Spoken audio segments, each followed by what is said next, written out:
বাইরে যাওয়া না, বাড়ির বাইরে যাওয়া যায় না। এই ওদের ওদের বলে বউ দিছে 3টো গাছ, এই 3টো আমের গাছ দিছে। ওই কি নিয়ে যা আব্বা করে বাড়ি নিয়ে যা গাড়ি দিয়ে আসো গা। আরে শালি এই ওদের মধ্যে কি ওই আমের গাছ নিয়ে যায় গাড়ি দিয়ে আসা লাগবো? আমার কি ঠেকা পড়ে গেছে, আর কি ওরা যাবো? বউয়ের কথা শোনাই লাগবো না, শুনলে তো বাজি একটু দিব না। যাই হোক, এখন আমের গাছ কয়টা নিয়ে যাবো শ্বশুর বাড়ি। শ্বশুর বাড়ি নিয়ে যা গাড়ি থুয়ে আসি কে, বড় হলি খাইবার ফামাইনি। ওই তো মেলাই উঠছে, দেই যাই দিলে ওদের মধ্যে বেশি ভালোই খেলা হবে, দেই দিলে বন্ধুকে ডাক দিয়ে নিয়ে আসি গে। ওদের সুদা ওটেল্লা যেরম হইতেছে হিসাবে দাদা। খেতা গায়ে দিয়ে নিয়ে একবার ঘুম আসো বিছনার মধ্যে। ও দাদা, আসসালামু আলাইকুম। আজকে কোনে যাইতেছেন? আজকে হ্যাঁ দাদা, আজকে যাইতেছি আর কইও না।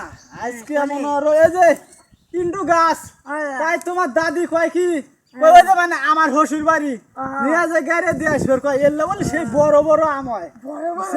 যাই হোক হলি খাওয়া যাবে নি নাকি?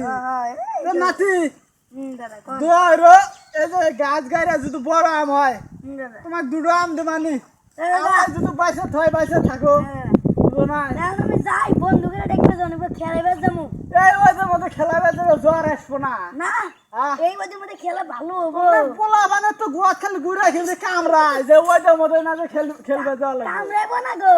তাহলে তাই যাও যাও, ঠিক আছে। ঠিক ভাইরা, এই যে পোলা চেংড়াটা সাদা যে দেওয়া হইলো, এই চেংড়া ও ঠাটা পড়া ওই দিচ্ছে মুই যাইতেছে এখন বল খেলবেন। পোলা বানিক সাথে নিয়ে বলে বল খেলবে যাবো। তো পোলা বানিক শাসন করবেন কি?